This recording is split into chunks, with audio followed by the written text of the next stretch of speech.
और उस अलग को जगाने में बहुत ही महत्वपूर्ण भूमिका निभाई। ऐसे भाई राजेंद्र राज जी, हमारे प्रमुख शासन सचिव नवीन जैन जी, और इस कार्यक्रम में आए सभी मेरे लोकतंत्र सेनानी। सबसे पहले तो मैं आप सभी का, क्योंकि आप मेरे निवास पर आए इसलिए आप सभी का वंदन करता हूं, अभिनंदन करता हूं, स्वागत करता हूं। आप सभी को मैं प्रणाम करता हूं।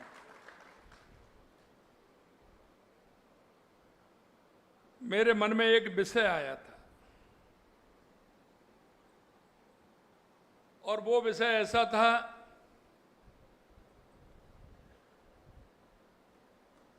कि आपने देखा कि हमारे महापुरुषों ने, हमारे बुजुर्गों ने इस देश की आजादी के लिए लड़ाई लड़ी थी, क्योंकि इस देश की आजादी में बहुत समय लगा। एक पीढ़ी नहीं, कई पीढ़ियों का बलिदान हुआ। हजारों सालों की गुलामी, कभी इस देश में हूण आए तो कभी कुषाण आए तो कभी इस्लाम आया तो अंग्रेज आए, लेकिन हमारे उनकी बुजुर्गों की और हमारे उन महापुरुषों की छाती इतनी मजबूत थी कि उन्होंने लगातार संघर्ष किया, और उस संघर्ष में हमारे लगातार कई पीढ़ियों ने अपने आप को समर्पित कर दिया। आजादी मिल गई, 1857 में मिलने वाली थी। एक चूक के कारण 90 साल लगे थे, और वो 90 साल के बाद 1857 में जो आजादी मिलने वाली थी वो 1947 में मिली। मैं आपसे इसलिए कहना चाहता हूं कि उस 90 साल का ही आप देख लीजिए कि हमारे उन लोगों की कितनी शहादत हुई थी, कितना संघर्ष हुआ था, और उस संघर्ष के बाद 1947 को आजादी मिली। मेरे लोकतंत्र सेनानियों, आप मेरे से ज्यादा जानते हैं, मेरे से अच्छा जानते हैं कि जैसे ही 47 के बाद सरकार बनी, सरकार में अंतरिम मंत्रिमंडल बना, लेकिन आजादी के तुरंत बाद देश की दिशा बदल गई। देश तुष्टीकरण की दिशा में चलने लग गया। देश की जब दिशा बदल रही थी तो कुछ ऐसे ही स्वतंत्रता सेनानियों ने, राष्ट्रभक्तों ने एक निर्णय लिया कि आजादी के बाद देश जिस दिशा में जा रहा है इसको कैसे रोका जाए, क्या करना चाहिए। तो उस समय के हमारे जो उस मंत्रिमंडल में उद्योग मंत्री थे, डॉक्टर श्यामा प्रसाद मुखर्जी जी, उन्होंने तत्काल उस मंत्रिमंडल से इस्तीफा दिया और उन्होंने कहा कि ये मैं नहीं होने दूंगा, चाहे धारा 370 हो, चाहे सिविल कोड हो, सारे विषयों को लेकर के चले, या तुष्टीकरण हो, ये नहीं चलेगा। और उन्होंने 21 अक्टूबर 1951 को उन 8-10 राष्ट्रवादी लोगों ने जनसंघ के रूप में एक आधारशिला रखी। आप मेरे से ज्यादा जानते हैं 51 के बाद क्या हुआ, हमारे लोगों ने किस तरह से काम किया, जनता के बीच में जाकर के उन्होंने कितनी मेहनत की। लेकिन जो विचार सही होता है, देश के प्रति लगाव होता है, दृढ़ इच्छा शक्ति मजबूत होती है, राष्ट्र के प्रति समर्पण होता है, और धीरे धीरे धीरे धीरे वो एक बट वृक्ष का रूप उसने ले लिया। आज आप देख सकते हैं कि देश के यशस्वी प्रधानमंत्री नरेंद्र मोदी जी के नेतृत्व में हमारा देश आगे बढ़ रहा है। आपने वो भी समय देखा है जब हमारे लोग बाढ़ पंछी को खड़े होते थे, पार्षद को खड़े होते थे, तो एक दूसरे में होड़ लगती थी, अब की बार आप हो जाइए, अब की बार आप हो जाइए। हमारे 8-10 कार्यकर्ता बैठते थे, वो उसके लिए कहते थे, वो उसके लिए कहते थे, वो उसके लिए कहते थे। और जब बाढ़ पार्षद जीत जाता था तो दिल्ली से भी, प्रदेश से भी उनका सम्मान करने के लिए जाते थे। अरे सम्मान इसी का नहीं, कभी कभी कोई जमानत बचा लेता था तो उसको माला पहना करके स्वागत करते थे। ये धीरे धीरे धीरे धीरे हमारा जनसंघ के पैर जमे। और आपने देखा कि जब देश में इमरजेंसी लगाई गई थी, जब आपकी उम्र 20 और 30 के बीच में होगी, ज्यादा नहीं होगी, 15 साल, 20 साल, 25 साल, ज्यादा से ज्यादा 30 साल, आपने जो संघर्ष देखा, आपने जो किया, जेलों में जो आपने नारे लगाए थे, ध्यान करिए उसका कि आपने ये काम राष्ट्र के लिए किया था। लोकतंत्र को खतरा हो रहा था, लोकतंत्र को बचाने के लिए किया था। उस लोकतंत्र को बचाने में आपकी बहुत बड़ी भूमिका रही। और मैं कहना चाहता हूं कि आप लोकतंत्र बचाने के वो कामयाबी दल है जिन्होंने लोकतंत्र को बचाने का काम किया था।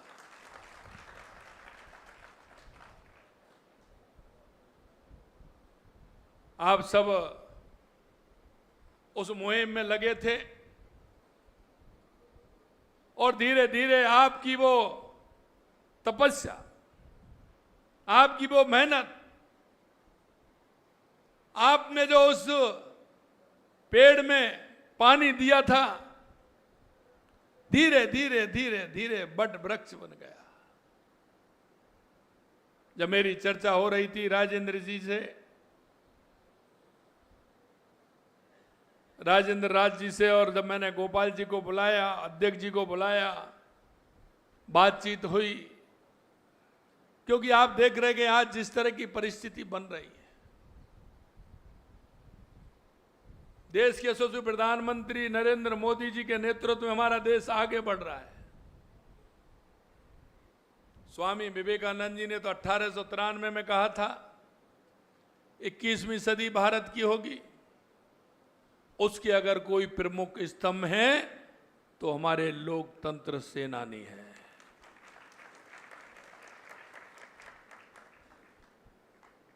और 1893 में उस नरेंद्र ने कहा था, और ये नरेंद्र करके बता रहे हैं। और आप देख सकते हैं कि दुनिया के देश किस तरह की कूटनीति चल रहे हैं। देश के अंदर जो छोटे छोटे राजनीतिक दल हैं वो एक मुंह हो रहे हैं, किसी ना किसी से सरकार को बदनाम करना चाहते हैं, क्योंकि वो ऐसे लोग हैं, उनको देश से कोई मतलब नहीं है, उनको सिर्फ कुर्सी चाहिए, कुर्सी चाहिए, कुर्सी चाहिए। मैं एक बात आपको ध्यान दिलाना चाहता हूं कि 2014 के बाद देश में जो परिवर्तन हुआ है, आपसे ज्यादा कोई नहीं जानता। चाहे हमारे गरीब कल्याण की योजनाएं हों, चाहे विकास की योजनाएं हों, आतंकवाद नक्सलवाद का खात्मा हो, या दुनिया में बढ़ता हुआ भारत का गौरव हो, वो आप सब देख रहे हैं। जो आपने जो सपना देखा था, आज आवश्यकता है, क्योंकि अभी आप भी, बेटे को तो पता होगा उसने तो आपके काम भी देखे होंगे, आपका लोगों का संपर्क भी देखा होगा उस समय का, क्योंकि वो कई लोगों की तो शादी भी नहीं हुई उस समय, बच्चे भी छोटे छोटे थे, काफी के तो उसके बाद में बच्चे हुए हैं। तो आप जान जाइए उनको महसूस हो सकता है क्या। लेकिन उनको इतना महसूस है कि जब आप जाते हैं तो वो महसूस करता है कि मेरे पिताजी, मेरे दादाजी भी लोकतंत्र सेनानी के रूप में इस राष्ट्र को अखंड बनाने के लिए योगदान दिया था। अभी आप कह रहे थे राजेंद्र राज जी ताम्रपत्र, आपको ताम्रपत्र से क्या है, वो कोई बड़ी बात नहीं है आपके लिए, लेकिन मैं एक बात जरूर कह सकता हूं कि आने वाली पीढ़ी के लिए आवश्यक है, आने वाली पीढ़ी के लिए उनको पता चले कि मेरे दादाजी ने, मेरे पिताजी ने, मेरे काका जी ने इस राष्ट्र के लिए क्या किया है। और आज मैं आपसे यही कहना चाहता हूं, जब मेरी इनसे चर्चा हुई थी, हमें इस राष्ट्र को आगे ले जाना है, हमें उस राष्ट्र को आगे बढ़ाते हुए हमारी पीढ़ी को हमें ध्यान दिलाना है, उन लोगों को बताना है जिनको बताने की आवश्यकता है,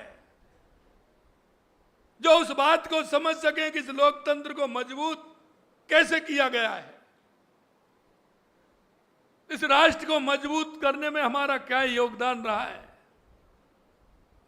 और मैं जिस भी पार्टी की बैठक में, कार्यक्रम में जाता हूं, मैं उनसे एक ही बात कहता हूं, क्योंकि अगर आपको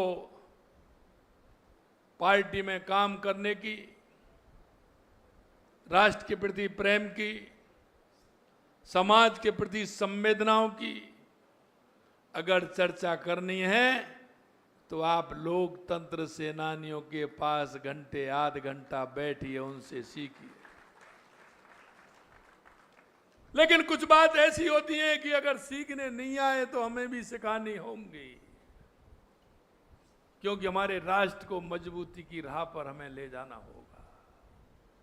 हमें उन बातों को उनको बताना आवश्यक है। अगर वो भूल जाएंगे तो वो कल्पना नहीं रहेगी, वो आज के युग में जिएंगे कि हमें तो ऐसा ही मिला था, हमने तो ऐसा ही देखा था। यह आवश्यक है कि उनको समय समय पर हम उनको ध्यान दिलाते रहें, उनके जीवन में ये बात हम सिखाते रहें कि राष्ट्र की मजबूती के लिए जब समय आता है तो मां भारती को भी समर्पित करने में 1 मिनट नहीं लगाना चाहिए। वही आपने किया। आज हम देख सकते हैं कि उस परिवार की स्थिति क्या हो गई। 50 साल के बाद भी वो परिवार अभी ठीक प्रकार से नहीं आ पाए। उस समय उनके मन में दर्द था, माताजी पिताजी की बीमारी हालत को छोड़ करके गए थे, वो चले गए।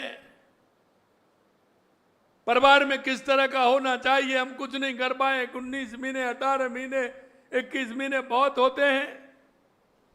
आज देख रहे हो आप, अगर 10 दिन के लिए, 5 दिन के भी चले जाते हैं तो घर की स्थिति गड़बड़ा जाती है।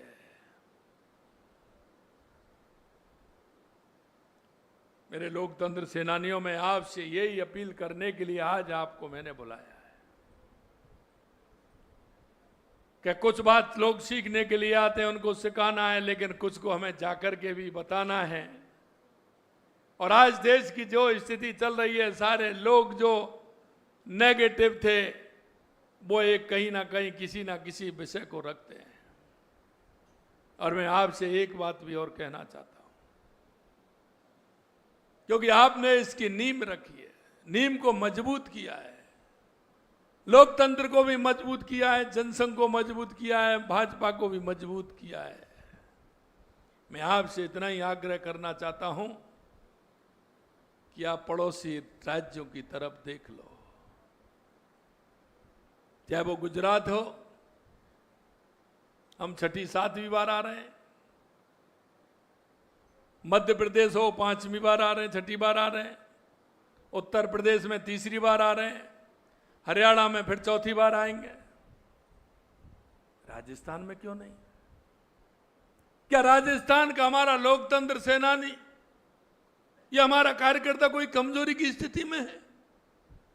मैं पूरे देश के अंदर जाने का मौका मुझे मिला है, अधिकतर राज्यों में।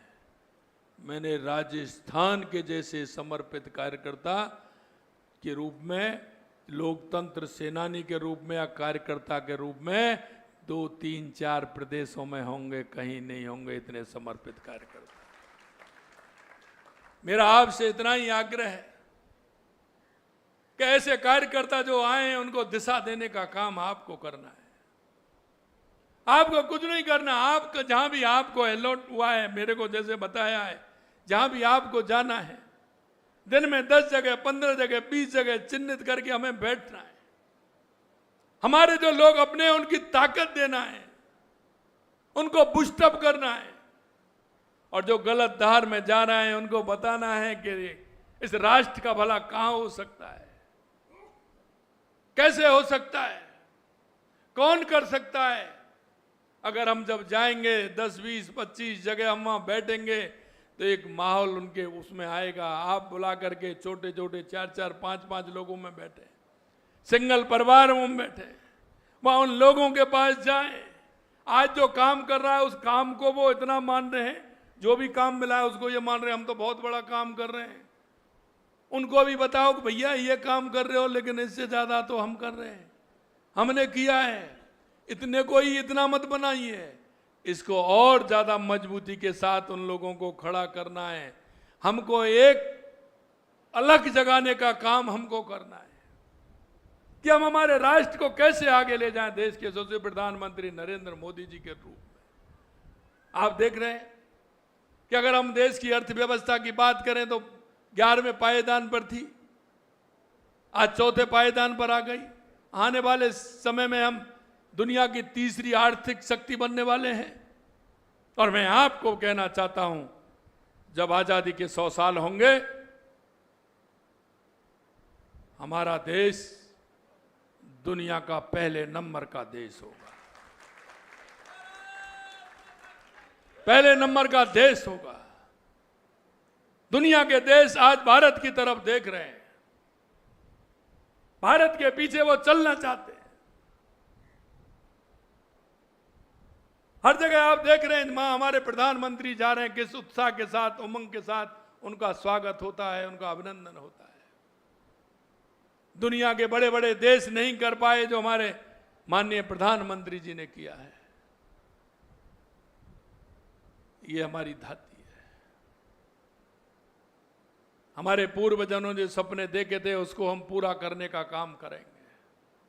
मैं आपसे हाथ जोड़ करके यही निवेदन करना चाहता हूं, यही मैं आपसे कहना चाहता हूं। आपका शेष जीवन राष्ट्र की प्रेरणा के लिए, राष्ट्र के लिए समर्पित भाव से ऐसे लोगों को तैयार करने के लिए, उनको बताने के लिए हमें करना है। और मुझे ये विश्वास है कि आप जहां भी जाएंगे, जिस किसी से बात करेंगे, जिस किसी से विषय रखेंगे, वो निश्चित रूप से उसको दिशा मिलेगी। क्योंकि जब देश की आजादी की लड़ाई लड़ी जा रही थी तो जितने लोग लड़ाई लड़ रहे थे उससे ज्यादा तमाशा देख रहे थे। तमाशा वो ये नहीं देख रहे थे कि हमको लड़ाई लड़नी नहीं है, आजादी तो सभी चाहते थे, लेकिन उनको ज्ञान नहीं था, उनको भान नहीं था कि हमें करना क्या चाहिए। इसलिए मैं आपसे यही कहना चाहता हूं कि आप ऐसे लोगों के पास जाइए, बैठिए, उनको बताइए। डेली के अगर आप 10, 5, 15 लोगों से मिलोगे, बात करोगे, तो निश्चित रूप से वो राष्ट्र के प्रति समर्पित भाव से काम करेगा। आपकी प्रेरणा से वो आगे बढ़ेगा।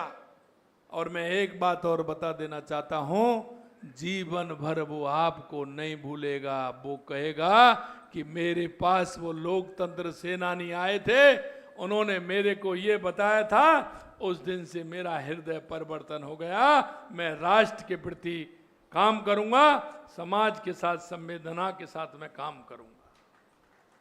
हम आपसे यही चाहते हैं। हम चाहते हैं कि आपके समर्पण का, आपके त्याग का, आपके परिश्रम का लाभ राजस्थान के एक एक कार्यकर्ता को मिले, राजस्थान के जन को मिले। आप ये मत समझिए कि हम लोकतंत्र सेनानी हैं, हम भी ऐसे ही हैं, वो भी ऐसे ही हैं। लोकतंत्र सेनानी कोई ये कहे मैं बन जाऊं, कोई बन नहीं सकता। वो तो यही लोग रहेंगे जो हैं। आप बताइए मेरे को, क्या उस समय की परिस्थिति जो देखी थी, आपने जो निर्णय लिया था, जेलों में गए थे, क्या उसका अनुभव कोई दूसरा करा सकता है? क्या राष्ट्र के प्रति आपके जो भाव थे, भावना थी, इसको कोई दूसरा इंगित करा सकता है? यह पीढ़ी है हमारे पास जो इस देश को और प्रदेश को दिशा देने का काम करेगी। इसके बाद कोई पीढ़ी हो तो मेरे को बताइए। मैं इस पीढ़ी का पूरी तरह से उपयोग लेना चाहता हूं राष्ट्र के निर्माण में। और इसलिए मैं कहना चाहता हूं कि आप दिशा देने का काम करेंगे। आप इस राष्ट्र को एक उस मोड़ पर लेके जाएंगे जहां राष्ट्र के प्रति हमारी भावना होगी, प्रेम भी होगा, और हम समर्पित भाव से हमारी आने वाली पीढ़ी काम भी कर सकेगी। आप ये समझते हैं कि हम तो ऐसे ही हैं, ऐसे आए, ऐसे क्या करेंगे, कौन मानेगा? अरे मानेगा। और मुझे आपका यह भी पता है कि आपसे कोई क्वेश्चन भी ज्यादा नहीं कर सकता है। क्वेश्चन भी आपसे ज्यादा नहीं कर सकता है, क्योंकि उसको पता है आपके समर्पण का, आपके काम का। इसलिए मेरे ज्येष्ठ और वरिष्ठों, आप सबसे मैं ये अपील करता हूं कि आप राष्ट्र को मजबूती के लिए, प्रदेश की मजबूती के लिए अपना वो समय निकालिए। अब आप जब 18 महीना जेलों में थे, जब कौन देख रहा था? कौन देख रहा था? आज आप किसकी चिंता करने वाले हैं? आपकी चिंता से कोई काम हो जाएगा क्या? हो जाएगा क्या? मैं आपसे पूछना चाहता हूं। कई भी आदमी है कि नहीं साहब मेरे पोते को ये कर दूं, मेरे बेटे को ये कर दूं, मेरे बड़पोते को मैं ये कर दूं। मैं आपसे यही कहना चाहता हूं कि उनको तो आपने जो होना है कर दिया, हो गया। अब इस राष्ट्र के लिए करने की बारी है। आप आइए, इस राष्ट्र को मजबूत बनाने में, आने वाली पीढ़ी को संदेश देने में, आपने जो किया उसको बताने में। क्योंकि मैं इस बात को समझ सकता हूं, जब आप अपनी जेल की कहानी भी उसको बताएंगे, आपके उस समय की, आप अगर वहां हैं तो भाग दौड़ की कहानी वो बताएंगे, किस तरह की आपको यातना दी गई थी। यही प्रेरणा है, यही प्रेरणा है। और ये आगे आपकी कहानी लिखने का और रचने का भी है। और मैं एक और कहूंगा, वो कलेक्शन भी मैं कराऊंगा। कई लोगों ने अपने जीवन की कहानी लिखी है, अगर रह गए हों तो वो नहीं लिख सकते, तो नाती को बिठा लो, पोते को बिठा लो, बेटे को बिठा लो। एक एक किताब जरूर आपको लिख करके जानी है आपके जीवन की। वो एक एक किताब लिख करके जानी है। आने वाली पीढ़ी हमेशा आपको याद करेगी। उसमें से आने वाला व्यक्ति कहेगा कि मेरे दादाजी, मेरे काका जी, मेरे बड़े दादाजी, इन्होंने ये काम किया है। और राज्य सरकार भी उसका उपयोग लेगी। एक उसका संग्रहालय भी बनाएगी जिसमें हमारे लोकतंत्र सेनाओं की कहानी भी कही जाएगी। आज आपसे मैं इतना ही कहूंगा कि आप निश्चित रूप से, जो मुझे भरोसा है कि जिस काम से और जिस उद्देश्य को लेकर के हम उस समय चले थे, वो काम और उद्देश्य आज भी चाहता है कि उसके लिए हम काम करें। मैं इतना ही कहूँगा, जो आपको स्थान, जहाँ मैंने तो ये कहा है कि जो उचित लगे, नज़दीक हो, आने जाने में कहीं परेशानी नहीं हो, ऐसा स्थान लें और इस राजस्थान में एक अलग जगाने का काम करें। और मुझे विश्वास है आप जो काम करेंगे आने वाले समय में वर्षों तक उसका परिणाम हम देखेंगे कि किस तरह से राजस्थान में आपके द्वारा किए गए काम और आपकी मेहनत, आपका बौद्धिक, आपकी प्रेरणा हमारे राजस्थान के लिए हमेशा काम आएगी।